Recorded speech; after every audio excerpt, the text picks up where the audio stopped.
be covering is string literals in ES6, and let's get into it. Let's create a first variable, and let's go and say Brian. Then we create another variable called last, and another one called result.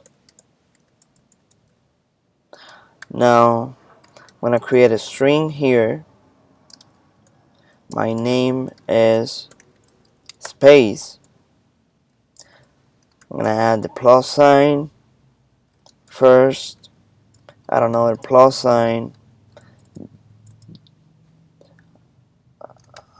another plus sign, and then last. Okay,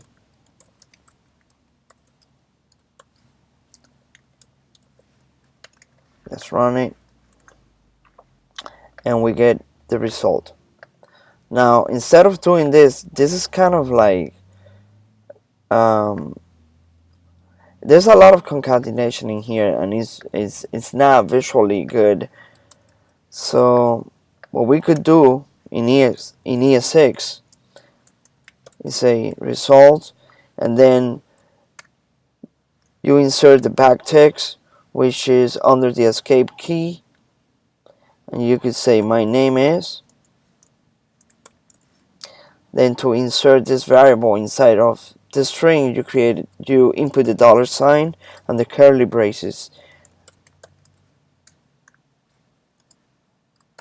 $, curly braces, and then last, and we get the same result.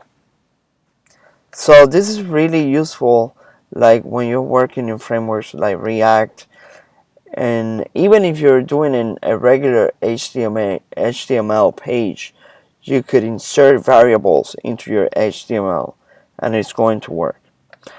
I hope you guys are doing fantastic, and have a wonderful day. See you soon.